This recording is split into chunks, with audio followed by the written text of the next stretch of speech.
Friends, ఈరోజు మనం మామిడికాయ పచ్చడి ఎలా పెట్టాలో నేర్చుకుందాం. New recipe. నేనైతే 20 మామిడికాయలను మంచిగా కడుక్కొని మంచిగా తుడుచుకున్నాను. మామిడికాయని ఈ విధంగా మంచిగా కోసుకోవాలి. నేను 2 విధంగా ముక్కలు చేసి అందులో ఉన్న జీడి తీసుకోవాలి. జీడి మొత్తం తీసుకొని మంచిగా క్లీన్ చేసుకోవాలి. మనము ఆ జీడి మొత్తం తీసేస్తేనే మనకు పచ్చడి అనేది ఖరాబ్ కాకుండా ఉంటుంది.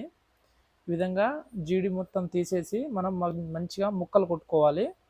మనకు ఏ విధంగా కావాలో ఆ విధంగా మనకు సైజ్ ప్రకారంగా ముక్కలు కట్ చేసుకోవాలి.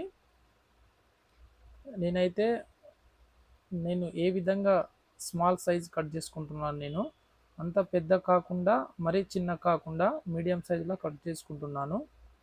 ఈ విధంగా 20 మామిడికాయలు కట్ చేసుకోవాలి.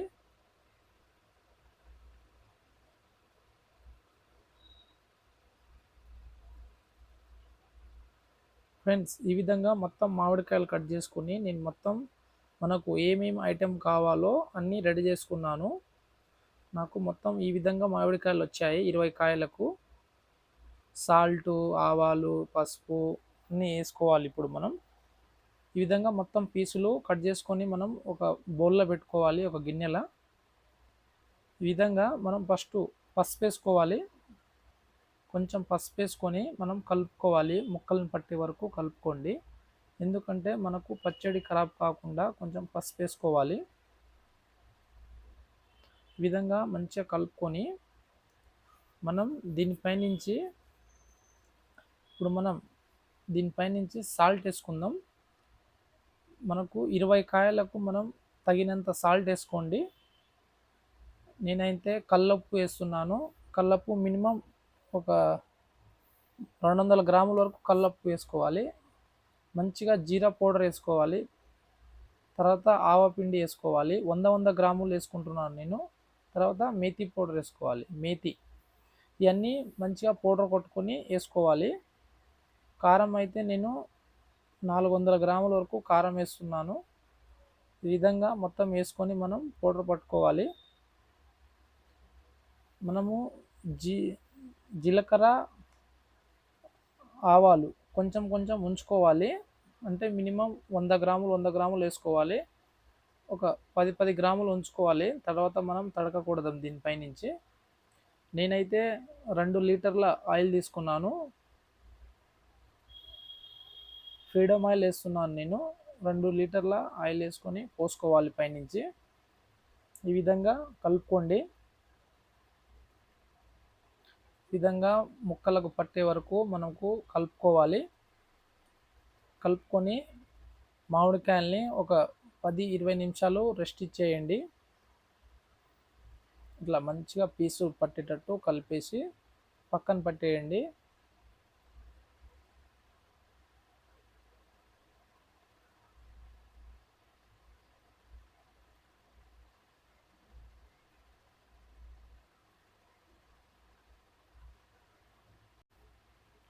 ఫ్రెండ్స్, ఈ విధంగా మంచిగా పీసుని పట్టేటట్టు మంచిగా కలుపుకోండి. ఈ విధంగా కలిపిన తర్వాత ఎల్లిపాయలు వేసుకోవాలి. మంచిగా చీలికలు తీసి ఎల్లిపాయలు వేసుకోండి. మొత్తం 400 గ్రాములు ఎల్లిపాయలు తీసుకోవాలి. మనం ఇప్పుడు 300 గ్రాముల వరకు ఎల్లిపాయలు వేసుకోవాలి. ఈ విధంగా ఎల్లిపాయలు వేసుకొని మంచిగా పీసుకు పట్టిన తర్వాత మనం ఒక 10-15 నిమిషాల తర్వాత పక్కకు పెట్టేయాలి. పక్కకు పెట్టేసి మనం దీనికి తడక కొట్టుకోవాలి. ఫస్ట్ గ్యాస్ వెలిగించుకొని ఒక 200 గ్రాముల వరకు ఆయిల్ వేసుకోవాలి. ఫ్రీడమ్ ఆయిల్ వేసుకుంటున్నాను నేను. ఆయిల్ వేసుకొని ఒక ఎండుమిరపకాయలు ఒక 6 పీసుల వరకు వేసుకోండి. ఆయిల్ వేడిన తర్వాత ఎండుమిరపకాయలు వేసుకోండి. ఎండుమిరపకాయలు వేసుకున్న తర్వాత ఇలా జీలకర్ర వేసుకోండి, ఆవాలు, మేతి వేసుకోండి. ఈ 3 ఐటెంలు వేసుకోవాలి. వేసుకొని మనం దీనికి ఎల్లిపాయలు ఒక 100 గ్రాములు ఎల్లిపాయలు తీసుకుందాం అనుకున్నాం ఇందాక. 100 గ్రాముల వరకు ఎల్లిపాయలు మిక్సీ జార్లో వేసి ఇట్లా నార్మల్గా బడద కొట్టండి మిక్సీ. ఈ విధంగా మిక్సీ పట్టేసి మనం ఇప్పుడు దీన్ని ఫ్రై చేసుకోవాలి. ఈ విధంగా మంచిగా ఫ్రై చేసి పక్కన పెట్టేయండి. పక్కన పెట్టిన తర్వాత ఆయిల్ మొత్తం చల్లగా అయిన తర్వాతనే మనకు ఈ చల్లగా అయిన తర్వాతనే వేసుకోండి. లేకపోతే మామిడికాయలు ఖరాబ్ అవుతాయి, పచ్చడి అనేది ఖరాబ్ అయిపోతుంది. మొత్తం మనకు తడక చల్లగా అయిపోయిన తర్వాత, ఆయిల్ చల్లగా అయిన తర్వాత వేసుకోండి. ఈ విధంగా వేసుకొని కలుపుకోండి. కలుపుకొని ఒక 2-3 రోజులు మంచిగా ఊరిన తర్వాత తినండి, హైలైట్ వస్తుంది పచ్చడి. నాకైతే పచ్చడి చాలా అసలు హైలైట్ ఉంది. వేడి వేడి అన్నంలో పచ్చడి తింటుంటే అసలు ఆ టేస్టే వేరనిపించింది. మీరు కూడా ఇంటికాడ ట్రై చేయండి. ఈ విధంగా షేర్ చేసి, లైక్ చేసి ఛానల్ని సబ్స్క్రైబ్ చేసుకోవాలని కోరుతున్నాను. Vijay foods channel. ఈ విధంగా మంచిగా కలుపుకొని ఒక 3 రోజుల తర్వాత, ఊరిన తర్వాత వేసుకోండి. చాలా టేస్టీగా ఉన్నది. మీరు కూడా ట్రై చేయాలని కోరుతున్నాను.